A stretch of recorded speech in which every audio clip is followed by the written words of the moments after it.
everybody, happy Sunday and happy New Year. Hopefully everybody had a good start to 2021.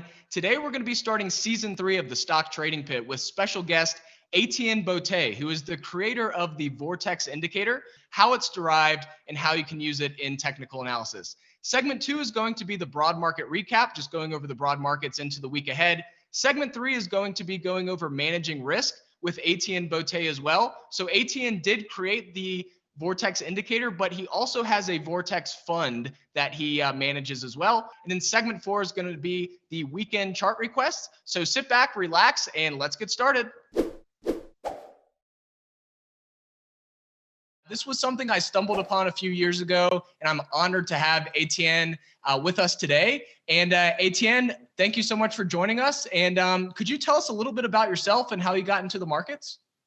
Sure thing, Jake. Hi, and thank you for having me. It's the first time I'm doing an interview such as this. I've chosen to sort of stay out of the limelight a little bit since I published the indicator all the way back in 2010. But I'm delighted to see how many platforms around the world is now having it as a standard feature, and that it has helped a lot of traders. So I've been very surprised by the how popular it's become. Yeah, no, like I said, I kind of came across it accidentally, and then I saw just how the general kind of price action reacted with it, and I was immediately fascinated by it, and I still use it to this day. And I'm excited to go over a case study that I used it on Macy's in a little bit. But before we do that, how did you get involved in the markets, and what really made you think about creating the Vortex Indicator? Sure thing. I'm actually originally from South Africa, starting out there all the way in the 90s. I did my business degree, and I initially started working in the advertising industry, but I've always had a very keen interest in the stock market, as you would if you're a young person. Everybody's always interested in the market.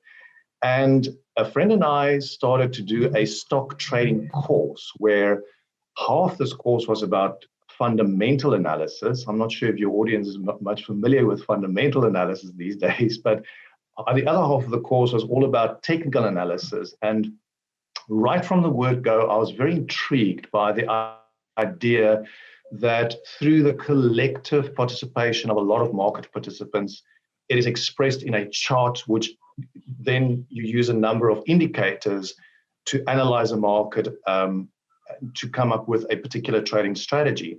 Now, in those years, just to let you know, it was all based on green screen technology. So this is even before Windows. That's how many years this was ago. And what was interesting about this trading program was that, or training program rather, is that it literally broke down the maths behind every single indicator. So you really knew what went into, for example, the stochastic indicator, the RSI, the on-balance volume, the DMI. So it's not like these days where I see a lot of packages just give you the tools, whereas this, they really broke it down. How is it working? How it's supposed to work? And that's really where it started. And I think maybe part of me was also intrigued that maybe it appealed to the fact that I was maybe a bit lazy and I didn't need to do the fundamental analysis. It was an easy shortcut to analyze a lot of stocks. But the follow-on and evolution of that was that a friend of mine, Douglas Seepman, and I started a trading outfit, initially trading bonds, government bonds in South Africa, because that was the most liquid market at the time, due to the liquidity, etc. And at the time, it was based on Excel. It was very elementary type of trading approaches. And I have to tell your audience that if there's ever a book with all the possible trading mistakes you can possibly make in trading, I made all of them. And that's why I feel I've got quite a bit of, I can feel I can speak with authority because I've made all those mistakes. So believe me, I'll chat a little bit about it a bit later. Now, the natural evolution of this was we eventually got into currency trading. We started a fund. Eventually, we moved to Switzerland. And subsequent to that, I've lived there for 7 years. And then I subsequently moved here to the UK, where I'm at the moment. I still have the currency fund, but we've also established another company called Alpha Elite, which is really something different, where we identify the very best hedge funds in the market on the Deutsche Bank Select platform for institutional investors. However, we are currently working on a very interesting project based on some major discoveries and major breakthroughs I've made subsequent on the Vortex Indicator. But I think I'll tell you about that right at the end. I love it. Now, as far as the Vortex Indicator goes, it's essentially derived from how water vortices are created, or just vortices in general. Can you explain a little more how that works with the VI plus and the VI negative? Absolutely, Jake. Just to let you know, even though I originally published this article only in 2010, I actually discovered the indicator all the way back in 2004. And just to make it very clear, I wasn't actually actively looking to invent a new indicator. I think as most sort of discoveries happen, it happens often accidentally. So, and it's very much the same here as well. Now, as your viewers would know, that when you become involved in the markets, it tends to become an all-consuming obsession. You know, it's not the trading itself. You are continuously looking and experimenting and researching all sorts of new techniques and methods, combining indicators, trying to develop the trading system. And that was pretty much the same with us as well. And at this stage, I was pretty well versed in most technical indicators out there. And much of my inspiration originally came from a very well-known person within technical analysis circles called Welles Wilder. Now, Welles Wilder published this book in 1978 called New Concepts in Technical Trading Systems, where he, for example, published the RSI, the DMI, you know, some of these things we are very familiar with these days. And at the same time, roughly about 2004, I was reading this book about energy producing machines. And specifically, I was reading a section about a person called Victor Schauberger. Now, he's a very mysterious sort of Austrian inventor, but he was also a forester. So he spent a lot of time in nature. And he's over time developed some very, very innovative energy producing machines and techniques by simply studying natural forces in nature and in rivers. And I made that connection by even myself, I enjoy fly fishing, so I spend a lot of time on rivers. And I was picturing the market a bit like a flowing river, where you can imagine a consecutive number of high-low closed bars lying in the river with water flowing around it. And similar to Welles Wilder, where he developed the DMI by measuring the consecutive relationship between a number of bars and deriving the DMI from that, I made the same connection, except in my case, it is connecting the lows with the highs and the highs with the lows in a consecutive manner. And I produced it, and I created, obviously, a chart picture, because I'm very visual. I like to look at things visually to see if it makes sense. And I had that light bulb moment where I saw, well, this looks very interesting. It's very clear. It's very straightforward. But I have to emphasize, it was genuinely an accidental discovery. And at the same time, I thought to myself, but, you know, surely this is so simple. Or surely somebody would have seen this before. You know, definitely this is not something new. But as it turns out, nobody did. And it took me a number of years thereafter to finally publish it, all the way, as I say, in 2010. But, you know, as time went by, Jake, I've also discovered characteristics about my own indicator that I didn't realize in the beginning. Because as you know, and most of your audience would know, that the value of an indicator is not really when a market is trending strongly, either up or down. You don't need an indicator to let you know the market's going up or down. It really is at those points when the market is turning around, you know, to a new trend, or it's consolidated and it's about to reinitiate the trend, or an indicator that shows you overbought and oversold levels. And what I have noticed is that the Vortex indicator, and even though that it was never my intention to sort of dethrone or become the best indicator, definitely not a claim that I would like to make, but I found that the indicator that I've developed gave you less false signals. Whereas even comparing it to Welles Wilder's DMI, as you know, we can never get away from false signals. It's impossible to design the perfect indicator.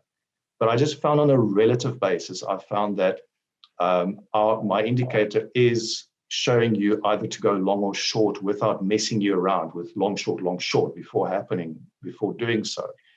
But a little bit later, we'll get into techniques, how to potentially filter some of those techniques, some of those false signals out. But I was also intrigued, Jake, that initially I thought maybe the reason why it's fairly accurate, that maybe it was lagging the market. And to my astonishment, I found that often the Vortex indicator would give a signal to go either long or short long before other indicators did, without, as I say, giving you those falsies. We call it falsies, false signals, without, messing you around. And that was a big surprise to me, that these are the mysteries of the collective behavior of a lot of investors that somehow translated well into the Vortex indicator. So, and that's really the roots of it all, Jake. Love it. Love it. Now, before we jump into this Macy's example, we have a couple more minutes. Obviously, as you mentioned, there's always going to be false signals. There's always going to be noise on any indicator. People say, oh, I can trade the RSI when it goes below 7 or when it goes below 30, and then I sell it when it goes above 70. It's like, well, maybe when the RSI went below 30 at $70 a share, and then it went up through 40 and the price was at $25 a share. So there's not always that just perfect connection there. So how do you plan in the future to remove some of that noise and kind of remove some of those false signals that we sometimes see in the market? Jake, this is where we spend a lot of our time and my time in trying to find how to improve on the Vortex indicator. And I'm going to share today with your viewers a number of ways in which they can filter potential false signals out of the Vortex indicator. But these are fairly generic filter mechanisms that they could apply probably to any trading system or any methodology. But just to let you know, my original intention with the Vortex indicator was with full knowledge that it's not going to be the perfect indicator. The idea is for people to use it as part of their overall trading strategy, to experiment with it, to modify it, and to play with it. That's the entire point of it. And over time, I've discovered some very interesting improvements on, additions, etc., to the Vortex indicator. For example, I recently met a gentleman called Sean McDonald, who is actually developed something called the Vortex Indicator. He's actually living in your state, and we've been working together to see how his method works. But the fact is, what I want to say up front is not all of the ideas or filter mechanisms that I'm going to share would be suitable for everybody. And some of these trading ideas may be very well known to some of your audience already. So I do apologize in advance if I tell you guys something that you already know. But I think, somewhere there may be something that somebody can use and improve their own trading strategy with. But the question I want to address about improvements that I've found over the years is that, as you probably know, Jake, as well, when you are developing a trading approach, that any improvements always come at a cost. As you know, you either develop on the one side a system that gives you early entry into a trade, and on the other side of the spectrum, you rely on a number of filter mechanisms that is trying to filter out false signals. And each of these things have got a cost. On the one side, if you get into trades too early, you tend to have a lot of false signals. And on the other side, if you get into trades quite late because of all these filter mechanisms, you're going to pay the price of getting in too late as well. So there's always this tug of war, and I fully understood this. Now, a question that I sometimes encounter when I publish the article, people would write to me and ask me about, for example, what is the ideal parameter length? Now, you know that I wrote the article about using a 14-period parameter. And the reason why I did that was nothing special. There's no secret to it. It's simply because Wells Wilder originally developed his idea around a 14-period parameter. So I just did the same there. But I always say to people asking this question, be careful of curve fitting. So don't try to make your strategy work by using some of the wonderful technical tools you have these days to optimize. Be careful of curve fitting, but there's nothing wrong with optimization. So I'd like to make this very clear. I personally don't like too short parameters because you tend to have a lot of false signals, but I'm also not a huge fan of too long parameters. As you know, then you have that lagging effect again, you get in too late. but it all depends again on what works for you. How do you trade? Do you trade dailies? Do you trade 12 hourlies? Do you trade minute charts? I'm not particularly a fan of very, very short time frames, because I believe that technical analysis is based on the idea of group behavior, and there's just too little time in those short time frames to encapsulate enough market psychology in that particular time frame. I agree.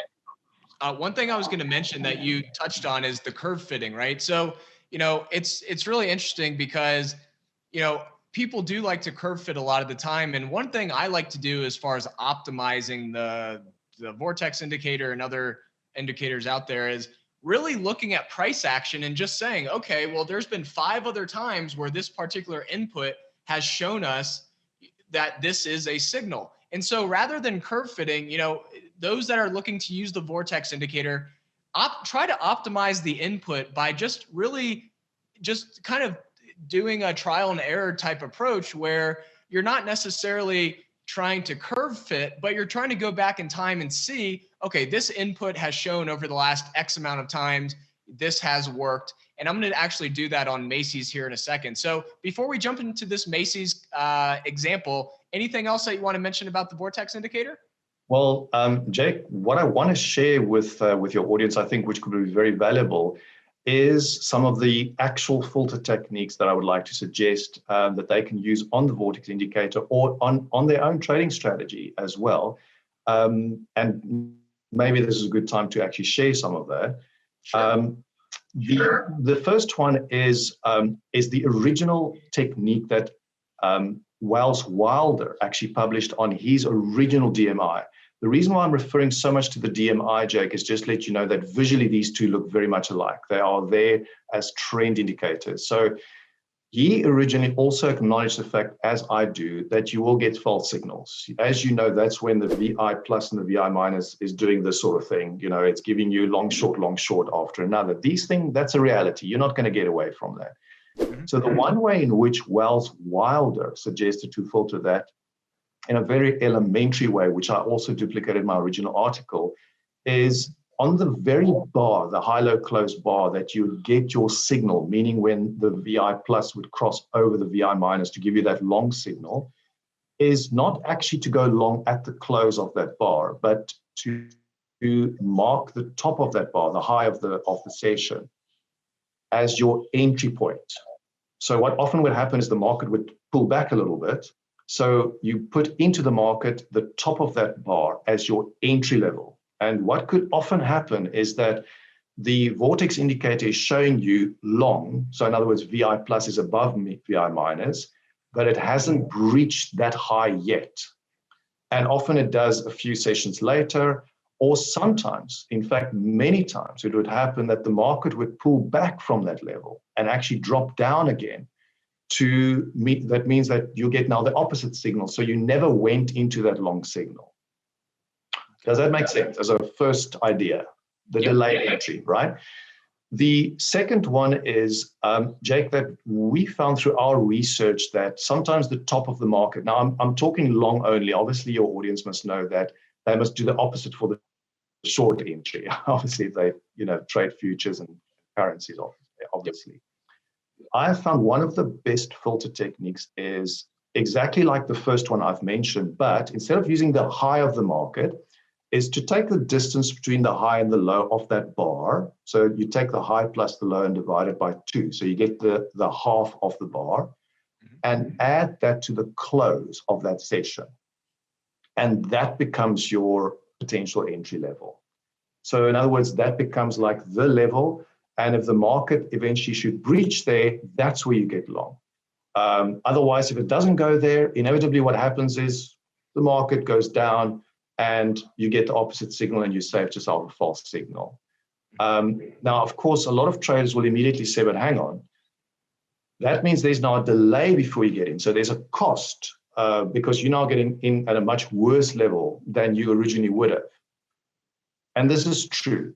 But our research has shown that, of course, the cost that you save from that false signal is better than actually going in early and then false signal, getting early, false signal, etc. So that's the second technique, Jake. Does that make sense? Yep. Yep. Okay, perfect. So the next one is a rather obvious one. Again, because the DMI is so closely related as a very powerful trend indicator, is obviously if you get the signal on the Vortex indicator to go long, so when that VI plus goes through the VI minus, is simply to pull up your DMI of the same parameter length. So this is important. So if you're using, for example, a 14-period Vortex indicator, pull up a DMI of 14 periods. And if you get the same signal, there's a confirmation for you. I know this is fairly obvious. You can also use other indicators as well.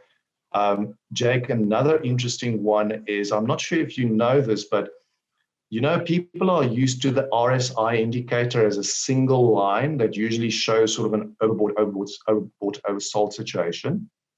You know, if you take it a couple of steps back, you can actually also construct the RSI as also two beautiful lines intersecting each other like this, exactly like the DMI and the Vortex indicator. And, you know, maybe I've just given TrendSpider a new indicator there.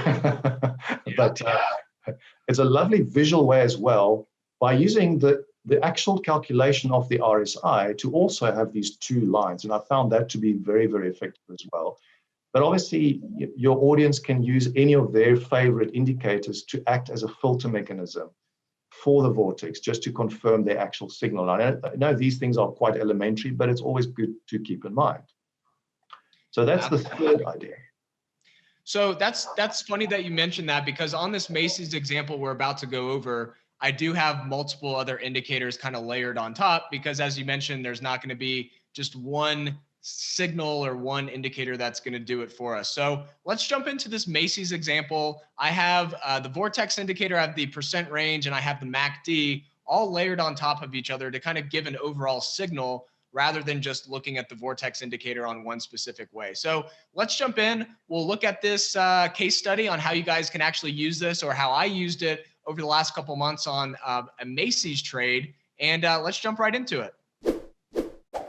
Alrighty, we heard a lot of theoretical examples and ways to use the Vortex indicator, but what I wanted to do is I wanted to share a real life trade that I took. I think this was in November, before Macy's really started to take off. And one thing that I'll mention right away, generally when I'm looking at inputs on the Vortex indicator, or really any other indicator, I'm really looking to match that with the time frame we're on. So for example, you can see here the Williams percent range that I'm using is a 12 input. Why am I doing that? Because essentially I'm looking at the 1 year percent range. So I'm looking back 12 months. Now with the Vortex 20 here, I did use the Vortex 20 because I did what we kind of talked about previously, where I really optimized the Vortex indicator for this particular pattern. And the pattern that I'm looking at here is looking at the Williams percent range, I'm looking at the MACD, and then I'm looking at the Vortex hitting these thresholds. So we talked a little bit about this before, but you can see anywhere there's a green circle,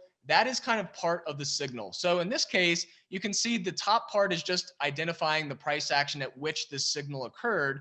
And then we're actually highlighting the signals here on the chart. So the first thing on the percent range here that I want to point out here is the fact that we really started to break around -60 on the percent range. However, as that was happening, we really needed to see the MACD actually crossing and closing on the monthly chart. As you can see here, that happened in July of 2009.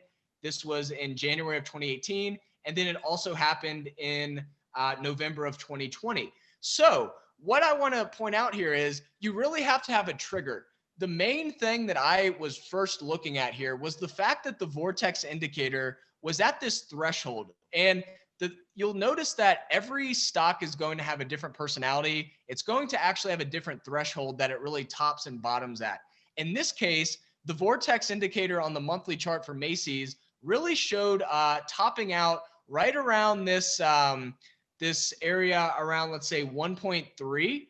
And so you can see here previously, anytime we've tested this upper area around 1.25, 1.3, this was kind of the topping area. And so this was an area that I really wanted to keep an eye on. And you can see this kind of set the baseline for, this recent signal. So what I did was I looked at the most recent signal on the monthly and I said, well, we're way up here at 1.3, 1.4 almost. What has happened the last couple times the Vortex indicator was at this point? And you'll see here that every single time that we really breach this 1.25 area on the Vortex indicator, you can also see that the MACD started curling, and you can also see that the Williams percent range was starting to break out through this area. Now, on top of that, at least in this example in 2008, 2009, you could see some divergence happening here. There's a lot of times where divergence will false signal. So this is why you always have to use multiple signals in a row or together. But this is a great example of using that MACD cross. So we definitely have to have the MACD cross, because remember what happened here. We almost had a MACD cross here. We had the percent range breaking through that -60 zone, but you can see that, we didn't actually confirm the MACD crossing. So the MACD crossing was actually one of the main signals to really set this whole thing off. And then once we had that cross, we could see that all the other indicators were right in line here. And so this was a fun trade that I was able to take. I did a swing trade on this from around $7.75 up to around $10.30. I definitely missed the entire move, but in trading, to look back and think, oh, I missed the whole move. That's just never a way that you're never going to be happy as a trader if you always see that the price went up afterwards. The point of the game of trading and investing is to make money. You can always make more money or adjust your style in the future, but you should never be mad if you made money. You can always improve for future trades. But this is an example where I did exit a little early, around $10.20, I think. So it was still a pretty decent trade. And it was on common stock, so it was a nice percent gain. But I just wanted to show, the way that you can use the Vortex indicator in conjunction with some of these other indicators to get a signal rather than just looking at the Vortex indicator doing one thing. So Etienne, is there anything you want to add to this before we jump into segment 3, going really into more of the risk management side and not just focusing on the indicators? Absolutely, Jake, and it's very interesting how you are uniquely using the indicator to identify tops and bottoms, but it actually is an ideal way to tell you about one of the improvements on the Vortex indicator that you may even use in this particular technique. Is you can clearly see the VI minus and VI plus as two lines crisscrossing each other. And one of the major discoveries that I've made is if you have chosen, for example, the Vortex indicator with a 20 parameter, is to use the two lines as your input to put onto those two lines a weighted moving average. Now, if you think about it, there's going to be now 4 lines potentially on your graph. So there's a moving average following the VI minus line, and there's a weighted moving average line following the VI plus line. So you'll have to use a bit of visualization here, because you can imagine where you have identified that turning point on the Macy's chart. Imagine there was instead of trying to identify your two bands, your maximum and minimum bands, is potentially put up a moving average on each of these lines, and only take trades when, for example, the VI plus or the VI minus is above its own moving average in order to confirm a trade going long. But also, Jake, the way you use it is to wait for the VI minus line to come back through its own moving average to identify that bottom, for example. If you imagine that very specific trade that you've highlighted there, instead of trying to optimize potentially an upper band or a lower band, imagine putting a moving average on each of the two VI plus, VI minus lines, is when it crisscrosses over its own moving average, as a great way potentially to enter a contrarian trade, which is what you are looking at here. You were trying to enter that trade before the VI plus formally crossed with VI minus. So that's one technique that we've discovered over the time. And now you may ask me, why a weighted moving average? What about the normal moving average or an exponential one?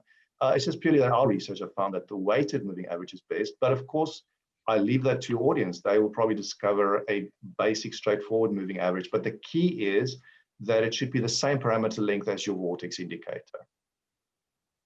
Love it. Love it. There's Yeah, no, one. definitely help with some of the false signals and kind of remove some of that noise that inevitably you're going to have it with the Vortex, you're going to have it with the Williams percent range. You can see here as we were in this uptrend, the percent range hit overbought multiple times and it just kept going up.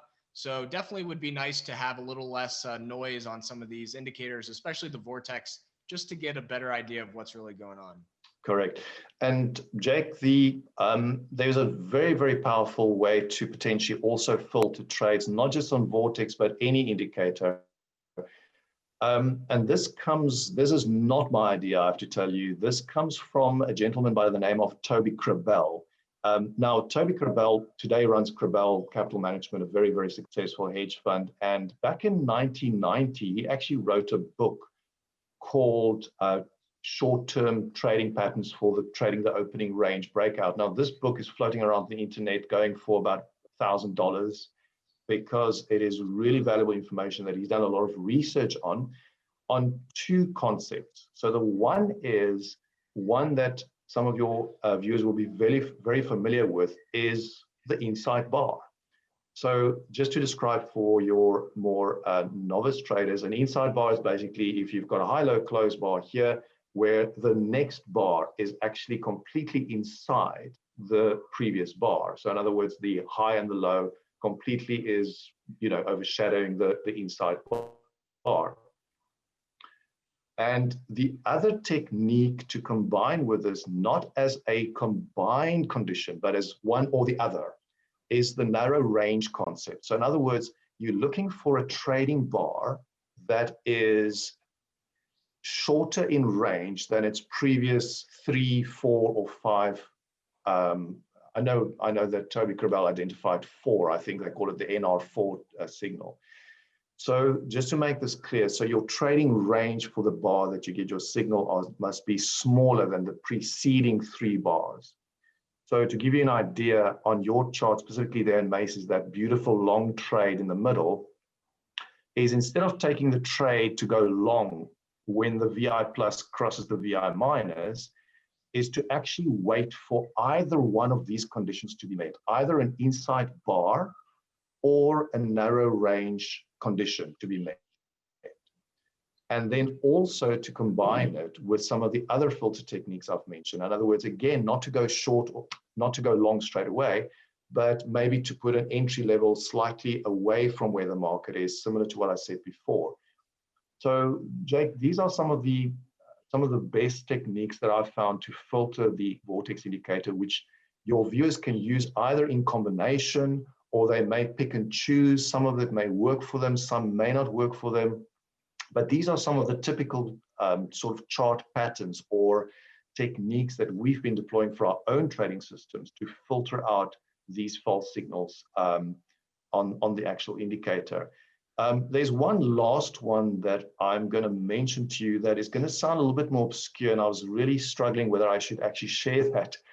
So I'm really giving away all my trading secrets here, but this one is a little bit more obscure, and your viewers would have to take time to research this. It's not going to seem obvious, and it's going to seem a little bit counterintuitive, is to simply apply on, for example, Macy's, to simply put on the chart a moving average that is the same length as your Vortex indicator. Now, a lot of your viewers may say, oh my goodness, a moving average, that is, we've left that behind in kindergarten. That's exactly the point.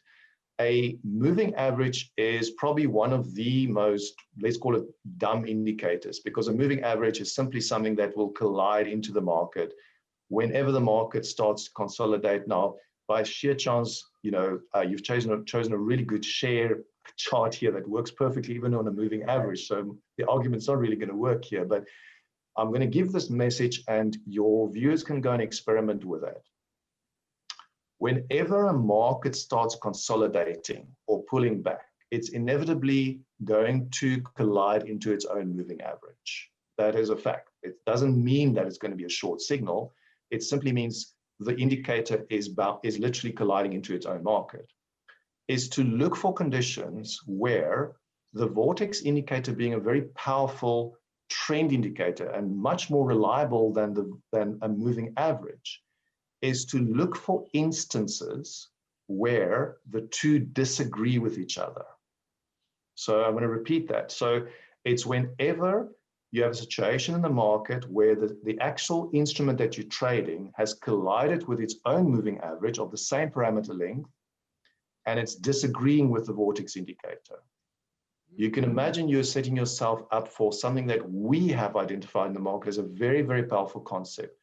And that's the one of where the market is contracting, the market is consolidating. That to me is a great way where the market is literally building energy for a potential explosive breakaway, either long or short. Whereas a lot of trading systems try to shy away from consolidations because it really is a place where you're going to get messed around. You can get, false signals, etc. But that's also, ironically, if you can trade it well, is a great place where markets are contracting. And that was what I mentioned before about Toby Crabell's invention about the inside bar and the narrow range. What are those? Those two are signals of market contraction, right? If you think about it. And that is why it's such a powerful signal, because from there, usually there's a powerful breakaway, either long or short. And we have found, so this is something your viewers would have to take some time experimenting with. I know I am a little bit more, I'm not very clear in my explanation in this particular regard, but it's something people have to discover themselves. Look at places where a dumb indicator, like a moving average, sorry, no offense, moving average, is really a weak indicator, but you're using it using its own stupidity in a way against itself, right? By using it whenever it disagrees with the vortex indicator is potentially a very interesting place where you're going to get a trading signal. Interesting. Well, that is it for this segment. Thank you so much. And let's move into the next one. All right, everyone, let's look at the broad markets going into the week ahead. And this past week has really been just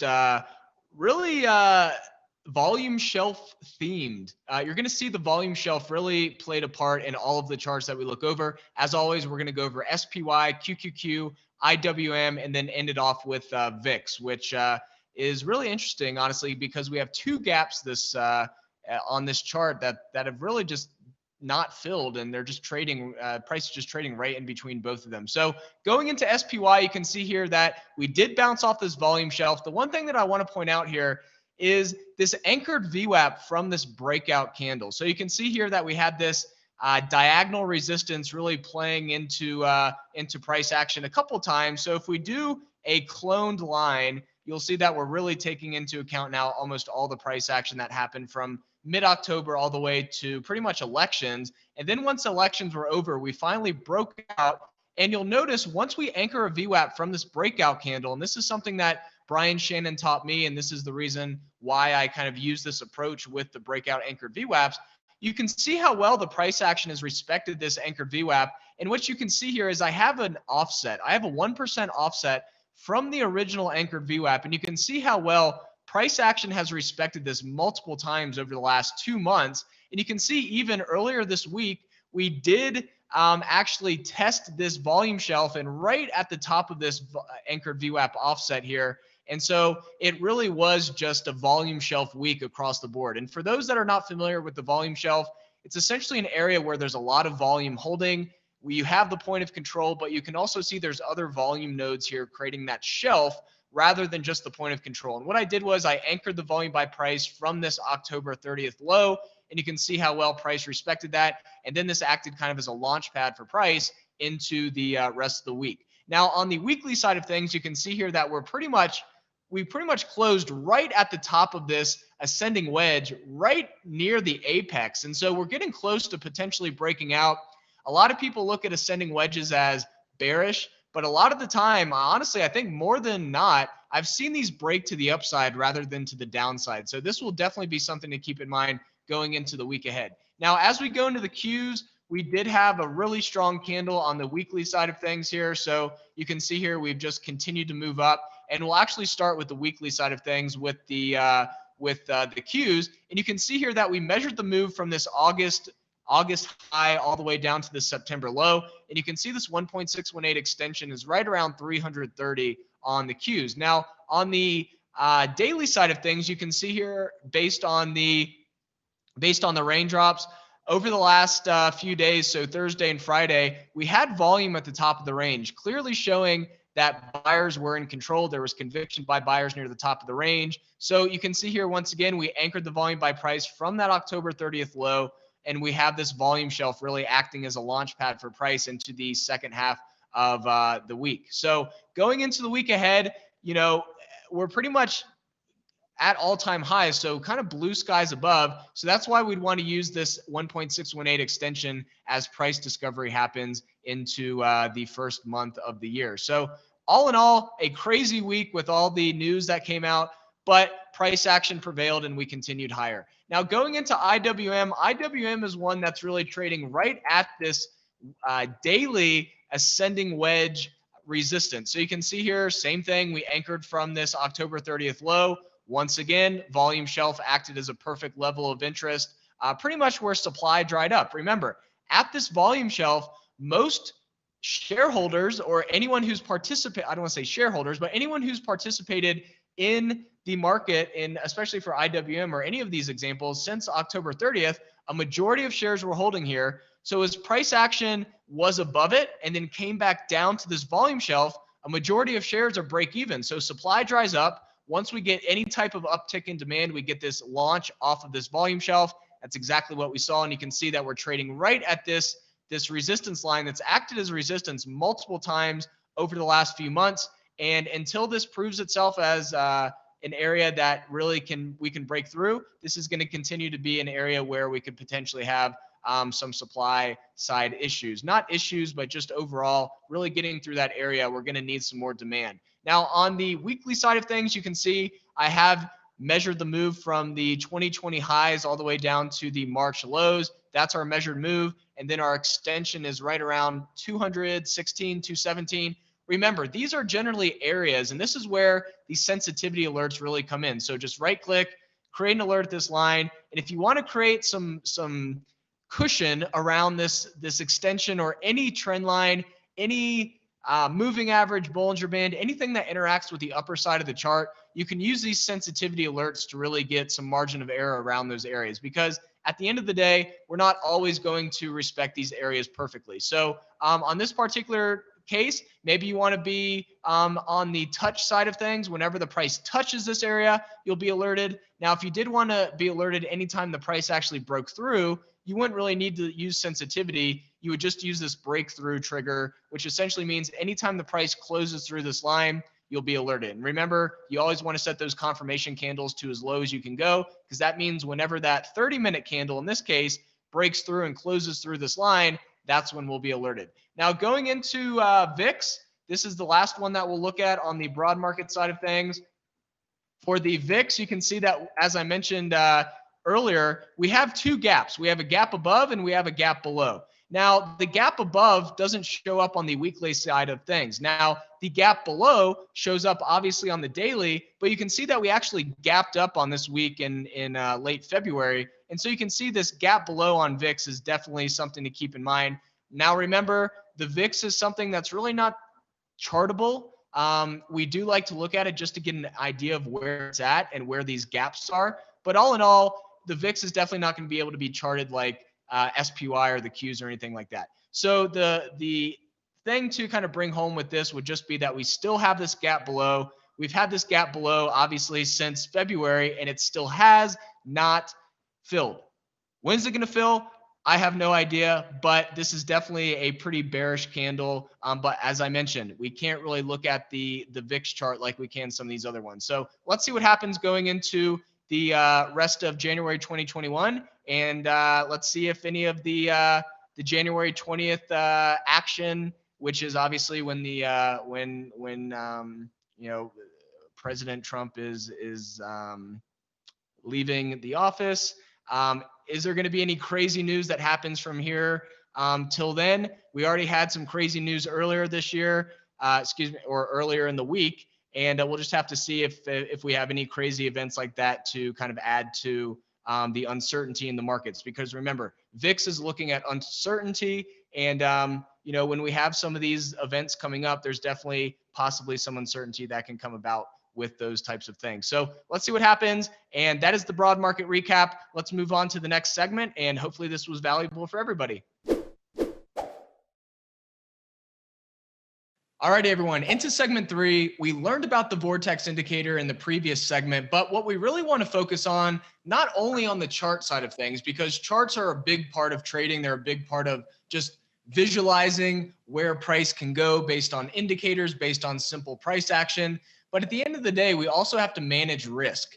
And a lot of people have a fallacy in the market, or there is a fallacy in the market, that the higher the win rate, the more successful you're going to be. And what we're going to talk about, and what Etienne is going to really focus on, is talking about risk management and win rates on top of that, but really focusing on the fact that win rates is not everything you need to focus on.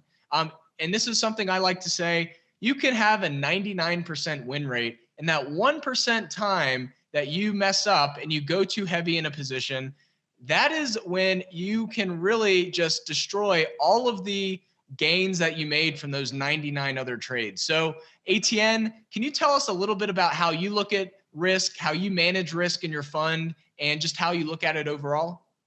Absolutely, Jake. And I have to tell you that I found this to be sort of a thing, with internet videos, etc., that often there's a lot of emphasis on, getting the right signal, etc., but not enough spent on the risk management side. And this is probably where we've learned our hardest lessons over the years. So really, I'm going to cover, a couple of things in this session. Is we're going to talk about profits. We're going to talk about stop losses. We're going to talk about position sizing, all of which are related directly to the exact subject that you've mentioned about win rates, or what I call accuracy ratios. As a foundation, I believe that very much in the motto to let your profits run and cut your losses short. Now, this is quite an old school saying, but let's unpack that. First, talking about stop losses. Now, I know it's a slightly controversial subject, because I know some traders hate them because they tend to ruin your, just when you're in a good trade and the market comes back, you get stopped out. And I know that in stocks, for example, one could maybe be a little bit less strict with stop losses. And of course, this has a lot to do with trading style as well. Some traders would get into a position, they would choose informally about some sort of a resistance level, and they would monitor the market themselves. But in a lot of cases, when you're trading dangerous instruments like FX or futures, when you are leveraged, obviously that's when I believe you need to trade with a stop loss. And if you look at some of the most famous traders in the world who've blown out some big hedge funds, you can always draw it back to obviously one of these elements, but especially because there was no stop loss. And exactly what you're saying, Jake, is that trading is a little bit like a rogue wave, that you can have wonderful little trades, and then that's that one rogue wave that takes you out, takes you out by the knees. But there's an interesting anecdote that I remember from the trading floor years ago, where we were developing our own trading systems, and I just, because we were following this idea of letting your profits run, I could never crack, and I think lots of your viewers are going to be shocked by this accuracy ratio. We could never crack about 40% accuracy ratio. And some of the other traders then said, hey, sort of more as a joking way, well, why don't you, change your system by, when you get a buy signal, make it a sell signal? Because the assumption is that if you are wrong, obviously, with the one, you will be right with the other. And of course, in my naivety, I designed the system that way. And then I found that my accuracy ratio has now dropped to 30%. And of course, the discovery is that in a trade, a market doesn't just go long or short, it also can hit your stop loss. So there's 3 outcomes to a trade. So in other words, you're not trying to be better than 50. The outcome of a trade is not 50-50. The outcome of a trade is 33%, a third. So that's what you're trying to beat, is 33%, not 50%, okay? But coming back to stop losses, again, I'm going to talk on the assumption that you do use a stop loss. So there's a couple of ways that I believe that you can set a stop incorrectly. And this is based on where you've got a fixed dollar stop, or a fixed percentage stop, or a fixed distance away from where you enter the market. And the reason why I believe these are wrong is because it ignores the actual range of the market, the personality of the market. So clearly what research is showing, and what I found personally works really best, is to derive a stop loss, however you want to calculate it, to somewhere include in that calculation the true range of the market. Now, you'll notice that I say true range, not average true range. You can also use average true range, but as you know, average true range looks at the trading ranges of, let's say, 14 periods backwards. And I just found personally that average true range don't help you if you have a situation like in September 11, 2001, where planes are flying into a building right now. So you need to know exactly what is the trading volume right now. So rather use in your calculation the trading range of the bar that you're entering your trade on as a way to calculate some sort of stop loss. Therefore, it is precisely related to the market volatility as it stands right now. Now, another question that sometimes comes up when I engage with traders, they are concerned. They say, well, okay, I'm going to use a stop loss. And then they find that they get stopped out all the time because they are putting their stop way too tight. And I know you're laughing because you probably have encountered this yourself, Jake. But people think, okay, well, I'm doing the right thing now. I'm being disciplined. I've got this stop loss in place, but I'm just getting stopped out all the time. So yes, it's true. In our research, it shows that if you've got a stop that is too tight, that is also dangerous. We found that, if you have a stop loss that's either sort of fairly tight, medium, and far away, it definitely is true that the stops that are sort of medium to far away are most certainly better for your outcome for your trading. But at the same time, again, there's no single formula. And if you can afford it from a trading point of view to take, for example, an entry and then split your exposure in half so that you put one of the exposures, you have one stop loss, maybe sort of a medium stop loss, and the other one a little bit further away. Does that make sense, Jake? So in other words, you are not just relying on one single stop, you're trying two different stop loss. So the one will sometimes get you out earlier if it's genuinely a stop, a false signal. And the other one potentially keeps you in, that potentially the market turns around, there it goes in your favor, because you know how annoying it is when you just get stopped out and there the market goes in your favor again. So yeah, we've all been there. Righto. So another question that sometimes come up with people is they ask, should I have a initial static stop or should I have a type of a trailing stop? And our research shows, and a lot of the research done out there shows that some sort of a trailing stop is probably the best way to get into a trade and to manage your position. Again, all related to the trading range of the bars as it goes into your favor. And that brings me actually to the very next point about profits. Now, I know profits is probably one of the most difficult things to manage from a psychological point of view. And again, I'm going to say things a lot of your viewers may know, but there's a famous saying, Jake, in the markets, amateurs go broke taking too large a loss, while professionals go broke by taking too small profits. Yep. Now, the immediate thing that people will say is, well, what is that you mean? I mean that you have to follow potentially a strategy that lets your profits run to the maximum extent it could. And the best way to do that, and there's even a picture that you can have a look at that I've sent Jake to illustrate this, is that you would know that if a market runs in your favor and you've got sort of a trailing stop loss, staying in the trade, and only when it reverses do you get stopped out, so you've made a nice big profit in that trade. I understand that psychologically it is absolute murder because, you look at your open P&L and it looks fantastic. It just goes up and up and up and up. And then suddenly that damn thing turns around and it comes down and you get then stopped out. Yes, fair enough at a profit, but it now looks like you've given up all this equity now, all this profit. Yes, I know, this is trading for you. You cannot have it all. Now, here's the issue, Jake, that you touched upon. It is actually very easy for any trading strategy to have a very high accuracy ratio by taking quick profits. I've actually seen trading strategies out there that actually uses a stop loss that's this far from its entry point, but takes a profit this far away from the entry point. What you're going to have is an incredibly high accuracy ratio. you're going to show 80% accuracy ratio. And that is not the way to trade successfully over the long term. Psychologically, it's very, very soothing. It's very comforting taking profits all the time. But believe it me that if you really want to survive long-term in the markets, is to let your profits run. Let go of this fascination obsession with accuracy ratio. It definitely, I've found that when I look at other hedge funds, very successful traders, they would be very proud to tell you that their accuracy ratio is 40%. And it's very interesting. The moment you let your profits run, is that you're inevitably going to have this drop in your accuracy ratio. That's inevitable. But forget about that, because it's very easy to test this.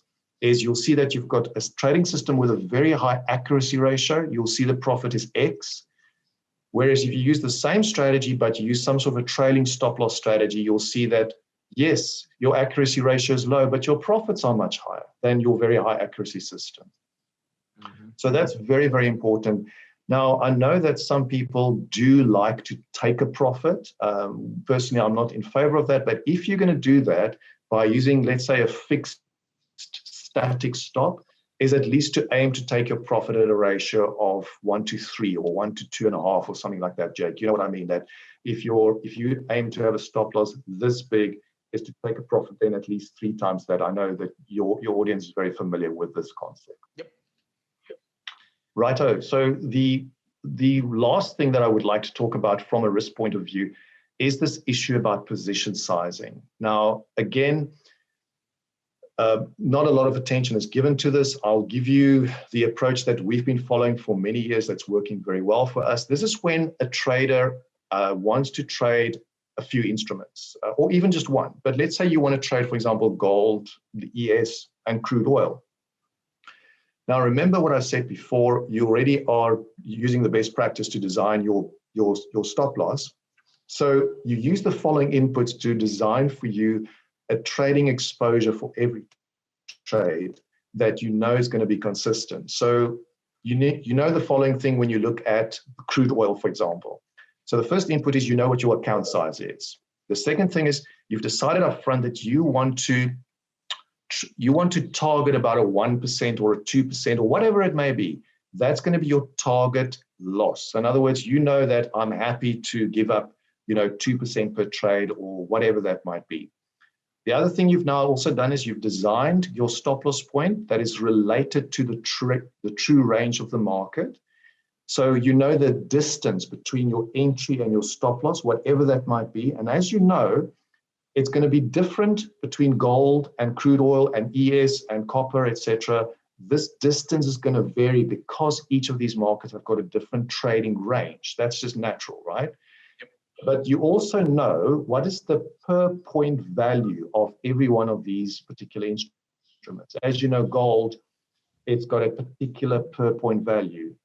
Copper has got a per point value for every contract that you trade. Now, if you put this together in a calculation, you know exactly what your amount of loss will be in dollars based on your account size and that distance. So all it is just to calculate how many contracts must I trade to achieve that outcome. So what you'll find is that, let's say, for example, gold has been contracting and you got your trading signal. So your stop loss is relatively quite close to the market because that market is contracted. So you'll find that you trade possibly 5 contracts in that particular instance. And in the same day, you're trading the ES where the volatility is being crazy and your entries and your stop loss is quite far away. But can you see now in this instance, your expected loss is exactly the same between these two trades, even though you're going to trade a lot less contracts in the ES as opposed to gold, your loss is going to be exactly 2% in both those instances. Jake, does that make sense? That makes perfect sense. And I think a lot of people forget that, it's not a one size fits all. If you're trading something with a different, what I would call personality, you have to really adjust for that across whatever markets that you're trading. Getting into the emotional side of this, you never want to fall in love with the position. You always want to have some type of true range or some type of systematic approach so you're not just letting emotions drive your trades, because it could work, over a short term, but in the long term, as you mentioned, it's really about risk management, and it's not even about your win rate. It's about really letting runners go. Absolutely, Jake. You say exactly, and we've made these mistakes. I can tell you now. And psychologically, it's very, very hard because I remember reading a book once where they were saying the market is almost like a bad teacher trying to do the opposite what you're supposed to do because it feels good. Often what feels good in markets is often the wrong thing to do, right? And I know you're smiling because you've been there as well. But absolutely, Jake, but eventually one gets the position right, you get everything right. And my suggestion is for people to maybe derive themselves a systematic approach with some discretion or without discretion. Again, it's about personality. I prefer to be more systemized, but again, it's up to individual traders themselves. I'm sure a lot of the guys there are doing a lot better than I could, and I'm very impressed with, all the tools that one's got these days, at your fingertips to analyze markets and optimize and so on. So definitely, it's very exciting to be in the markets at the moment. Oh, absolutely. And it's going to be very interesting over the next few weeks and into really the end of quarter 1, as we have a lot of things, at least in the US, kind of going on right now. And I really want to thank you again, Etienne, for coming on. And really, I'm honored to be one of your first public appearances and talking about the Vortex Indicator, as well as the risk management strategy you have with your fund that you run. It's called the Vortex Fund, right? Yes, that's correct. So, but maybe I should just mention at this point, over some time now, we have made some very, very interesting breakthrough discoveries of the Vortex Indicator that this time around I'm not going to share with the public out there, with the world. But what we're going to do is we're actually going to launch a subscription-based service for traders or people who want to invest in the stock market, be it in the United States, Europe, Asia, India, wherever, to give these investors the opportunity to manage their own small, long-only stocks. So it will only be stocks, almost like their own mini hedge fund at home. So it won't be a stock picking thing or stock tips or sort of a newsletter, but a very simplified, easy way for people on a monthly or a weekly basis to manage their own positions, a few stocks that we suggest, and even the actual percentages allocation to those. But just to let you know, Jake, this is very new. We're still very early stages in this product development. But in the meantime, I'll probably, leave a link in the description below about my Twitter account, and I'm going to start a YouTube account. So I'm also going to be entering the world of YouTube and share with people some of that new development. Fantastic. I'm looking forward to it. And thank you so much again. It was really an honor to be able to do this, but also just meet you in general, because you're really the creator of the Vortex Indicator, something that I've been using for years. And it's just really cool to be able to speak with the creator of something I use pretty often. And there's times where I don't use lower indicators because a lot of the time price action can tell us what's going on. But in the example of Macy's that we went over in the previous segment, there's a lot of times where these lower indicators can be a gauge of where things are in the trend. And, there's always a system you have to follow. It's not just one signal, it's not just one indicator. It's not just two indicators. It's generally a signal of some type, whether that's a mix of price action, indicators, moving averages, anchored VWAP, volume shelves using the volume by price. There's so many different ways to really play the markets. There's no right or wrong way. If you're making money and you're happy with your profit and your overall ROI, do what works for your personality. And that's something that's really important. Don't focus on what other people are doing. Focus on what works for you. And really appreciate your perspectives and talking about this in detail. And thank you so much again, Etienne, for coming on. And we're looking forward to hopefully having you on again soon. Fantastic. You're most welcome. It's been a real honor to be on your show as well, Jay.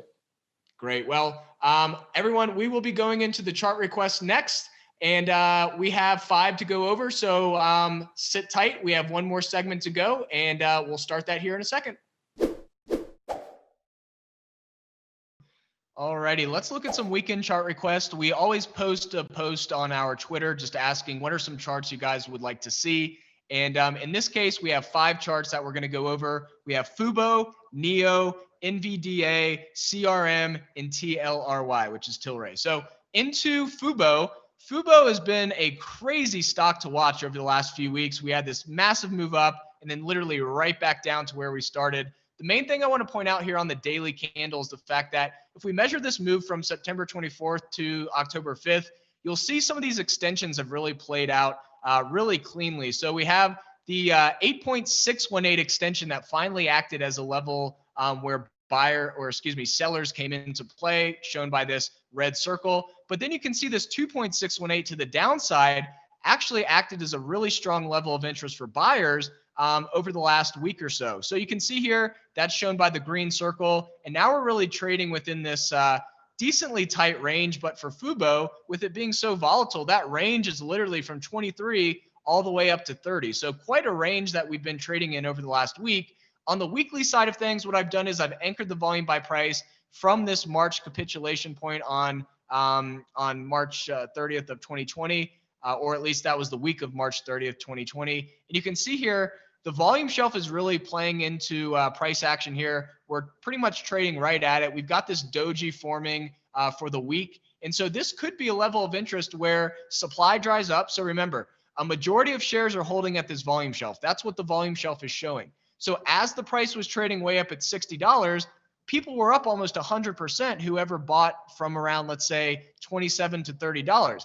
Now the price is back to that area. Everybody's back to break even. Supply is drying up, and that's why we're showing price action respecting this area. So that is FUBO. Going into NEO. NEO was a really strong one this week. We broke out on the daily side of things through this symmetrical triangle here earlier in the week. Actually, technically barely closed through it last week and then continued up through it this week. But then you can see on the weekly side of things, if we anchor this volume by price all the way to this area here, you can see that a majority of shares are holding still in the very low area below $10. However, this was way back in 2019. I would probably anchor this from more or less the March capitulation point. And you can see here, if we anchor the volume by price from that area, not only do we have this ascending triangle breakout, but we also have this volume shelf really acting as a launch pad for price. And that's exactly what we saw into the end of the week. We are closing at all-time highs for the week. And this will be an interesting one to see play out into next week with this ascending triangle breakout. Going into NVIDIA, a couple things with NVIDIA. One, this has been an absolutely brutal stock to watch play out. I've wanted to trade options on this multiple times, but the reason I haven't is simply because of this chop. Anytime that you're trading options, and this I generally trade options and common stock sometimes at the same time, sometimes just one side of things. In this case, I've always been looking for a potential trade here, but we just keep chopping around, and I just haven't taken the trade because there's really no direction yet. Now, the one thing I want to point out is this March 2020 low, this capitulation point. You can see there's a theme here. We keep anchoring from this March 2020 low with the anchored volume by price because we really want to anchor from where the market pretty much reset. And that was definitely in late March for pretty much every stock out there. So we're anchoring from this March low, and we can see that this volume shelf is forming. Now, the one thing that I do want to point out here on the seasonality side of things, let me just pull up seasonality real quick. This is pretty interesting, and this is something I really like to do is compare seasonality with the chart setup. So if we go back since 2015, we'll go back over the last 5 years, you can see that January has a 71% win rate. On top of that, we have this volume shelf setup forming. We have a relatively decent candle for the week.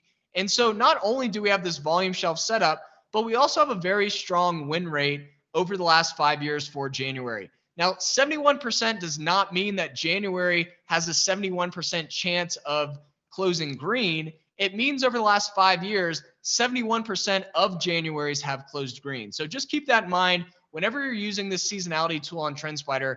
The percentages here do not tell you the probability. They're telling you the historical performance of a particular month for a particular stock over the last X amount of years or X amount of months. In this case, we're looking back 5 years. Over the last 5 years, 71% of the time, January has closed green. So let's see how this plays out going into the week ahead. But we do have this really strong volume shelf forming since the March capitulation point, and we'll just have to see how that plays out going into the week ahead. Now, CRM is the next one that we'll go over. CRM is one that finally filled that gap from August of 2020, and we're starting to catch a little bit of a bid finally. And what I wanted to point out here is, one, we did fill that gap from August finally, and that was probably needed really for continuation up. But on top of that, if we anchor the volume by price from the capitulation point from March, you can see that the price was able to drop very quickly through this 243 zone down to around 220, 215. And why is that? It's because we have this volume gap here. This is essentially an area, kind of like an air pocket in the supply and demand side of things, where there's just not a lot of volume holding within this area. So there's not a lot of friction when price is dropping through this zone. So in this case, we're not going to look at seasonality, so we'll just get rid of that to make the chart a little wider. But you can see we closed in, we moved through this volume gap very quickly. And over the last few weeks, we've closed right at this 220 to 225 volume shelf below. So as I will show here, just this area where there's a lot of shares holding, this is where price is finally starting to, and I don't want to say catch a bid, because this may not even be a sign of buyers. This could simply just be sellers are drying up, and that's helping price stay where it is. So remember, price doesn't always have to go up because increased demand, and price doesn't always have to go down because increased supply. Sometimes it's those supply and demand curve shifts. So if you guys are familiar with learning more about that, remember we do have those supply and demand videos that we post on Twitter pretty often. So that is CRM. Let's see if we can hold that volume shelf into the week ahead. Tilray is the last one we'll go over. This one was requested quite a few times, and this one has been quite the stock over the last few months. And so what we have here is we have this previous high in early November, and you can see here that we're essentially testing this area almost perfectly earlier in the week, and we did pull back a little bit. Now, if we do look at this longer term anchored VWAP, and remember, sometimes you're going to want to anchor from capitulation points, and sometimes in this case, I'm going to actually anchor from this all-time high close back in October of 2018.